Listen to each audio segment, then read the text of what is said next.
What's up, guys? Welcome back to the channel. In today's video, I have a very special treat for all of you. We're going to be doing a Serge Lutens extravaganza. I've been doing some collection curation recently. I've gotten rid of quite a few fragrances, and I'm leaning in to the brands that I love. One of the brands that I love is, of course, Amouage, and the other big representation in my collection is Serge Lutens. Christopher Sheldrake, who is famously the perfumer for Serge Lutens, he's done many of the fragrances at that house, is my favorite perfumer of all time. So it's no wonder why I like so many of these fragrances.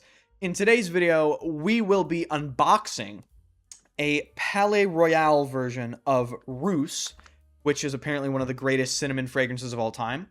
I will also be doing potentially a YouTube first coverage of a fragrance by the name of Baxeuse. This is discontinued in the bell jar. I will also be showcasing a Palais Royal version of Ambre Sultan, which I just recently got. A spoiler alert, it's incredible. And last but certainly not least, I would say one of these fragrances is famous for something in particular, which I'll get into later, and one of them is very unheralded. I'll also be talking about Serge Noir and Vitriol d'Olier. If you enjoy the channel, if you want to keep up to date with everything fragrance related, I have a bunch of cool stuff coming on the way. Impressions on the new Maxime perfume releases, the artisanal brand. Of course, Serge Lutens videos, Amouage videos. If you enjoy, be sure to hit the like button, hit the sub button, and let's start going over some stuff here.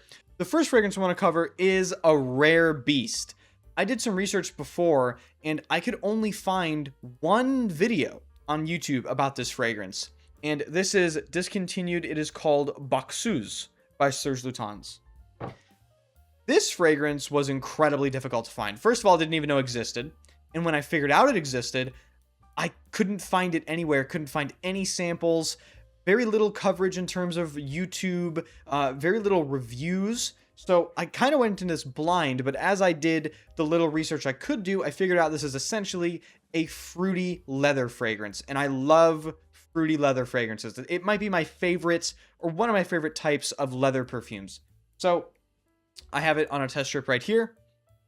Baxeuse was a great surprise to me. I actually really like it. It is definitely a Serge Lutens though. You can tell. It's got a certain bite, a certain edge to it. The fruitiness in this fragrance, it isn't like Tuscan leather fruitiness, okay? That's more of a darker fruity leather. This is more of a juicy, sharp, astringent fruity note against this, again, kind of a sharp but still smooth leather note. And there's some spices in here. And it actually reminds me quite a bit of Féminité du Bois by Serge Lutens. It does have that same sort of fruity spiciness, but instead of cedar, this is leather. And I don't own Féminité du Bois, I have to be honest, even though it's a very famous and influential fragrance in terms of the history of Serge Lutens and the entire industry of perfumery. It's not one of my favorites from the brand, and I don't own it. This is more my speed. So Baxeuse, tragically discontinued and ridiculously hard to find. I'll definitely be holding on to that one. That is a very cool addition to the collection. Yeah, great fruity leather. It's also on skin a little bit powdery, but it's very tastefully done in terms of the powderiness. So I do appreciate that.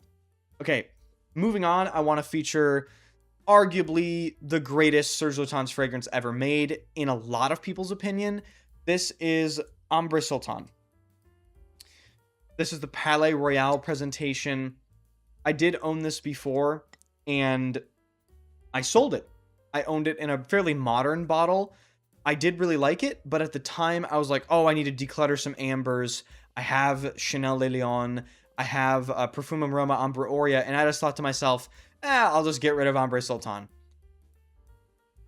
Not a good idea. I mean, listen, like, it was a horrible idea, and I wanted to re-add it to the collection, and I wanted a special version of it, okay? I wanted the vintage, the stuff that I hear Rich Mitch talking about all the time. Not to say the modern is bad.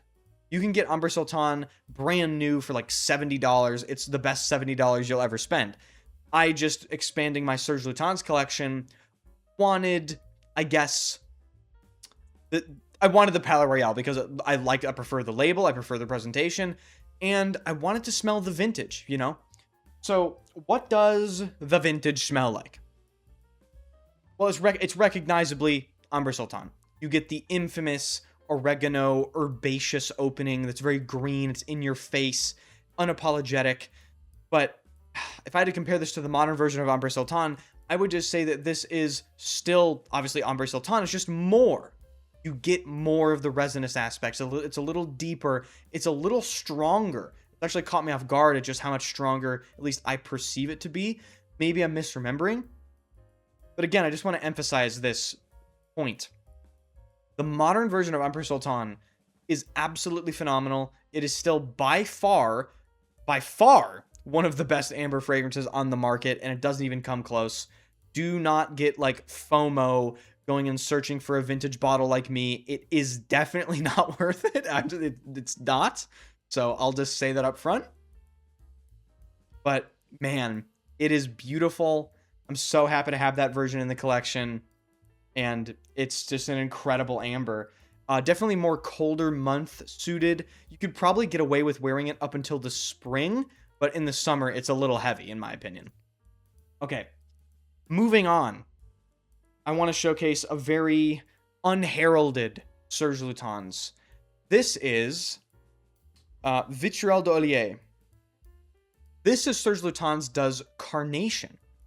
Now, Carnation in perfumery, unfortunately, has been kind of thrown by the wayside because there's a compound, at least my understanding is, there's a compound called eugenol in Carnation, and that's been restricted by, IFRA and the European Union and all this stuff.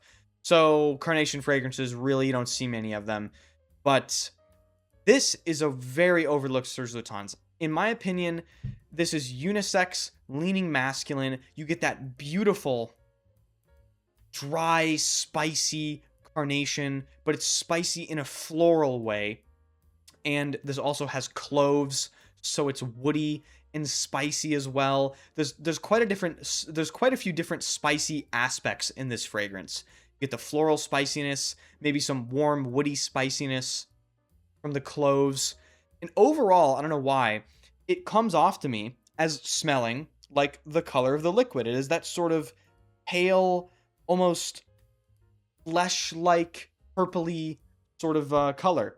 And it's absolutely beautiful. On skin, it really gets filled out, and the body of the fragrance really comes out. On this test strip, it does smell almost a little like musky, and like something's missing. And what's missing is the fact that it's on a test strip and not on skin. So spray your fragrances on skin, guys. I'm just doing this video, and I have other videos to film later, so I'm not spraying that one on skin. And the last fragrance I want to talk about before we get to unboxing the Palais Royale Rousse, which I'm very excited for, is one of the most notorious Serge Lutens fragrances of all time. This is Serge Noir. Serge Noir. So this is, I guess, famously one of Serge Lutens' signature scents. He wears this himself, along with allegedly Queer Moresque. This is an acquired taste, ladies and gentlemen. People were saying to me, oh, Musk's Kublai Khan is challenging. No. Musk's Kublai Khan, at least to me, is a warm, fuzzy, very inviting, slightly sweet, animalic musk. It's just a wonderful, slightly dirty hum. This is actually challenging, at least to me. So this is cumin. This is animalic. This is musky. This is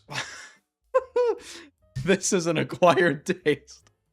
Once again, on skin, this becomes better, and I do definitely like it. I wouldn't have bought it if I didn't like it. But wow. What a brave brand Serge Lutens is for putting something like this on the market. I don't imagine this is popular. And I think the prices on the secondhand market reflect that. You can pick up Serge Noir for like under $110 for 100 ml the last time I saw it in the Graziel presentation. Some people say this smells like sweaty onions.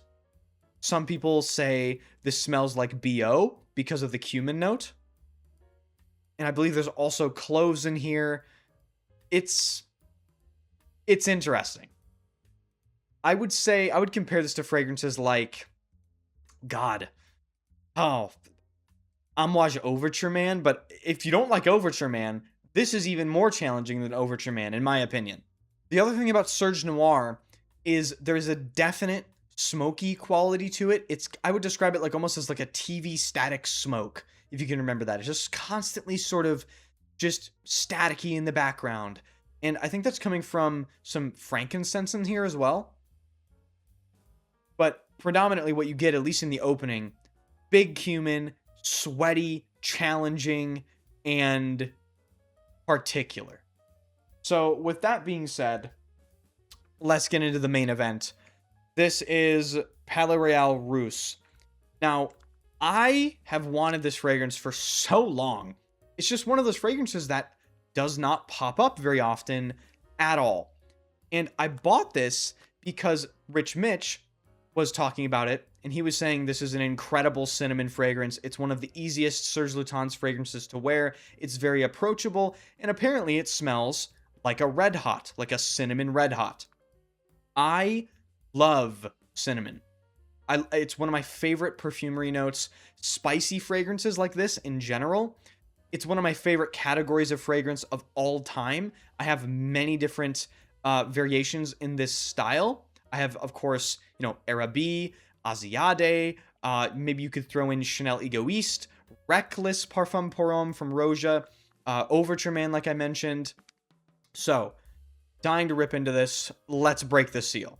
All right, so I got it open and I put the atomizer on. There it is, Palais Royale Rousse. Very full bottle as well. Just, it goes to show the condition. This was stored extremely well, almost absolutely zero evaporation over time. And this is old as shit. I mean, I don't know how old this is, but it's quite old. So, I also just wanted to showcase something that you used to get as a little add-on with your Serge Lutens fragrance. Look at this cute little Palais Royale Serge Lutens Parfums little pamphlet. And it instructs you, for an optimal use of your perfume, it is recommended to close firmly the spray before replacing the cap to avoid leakages. Keep away from strong light or high temperature. Avoid spraying directly onto lightly colored garments.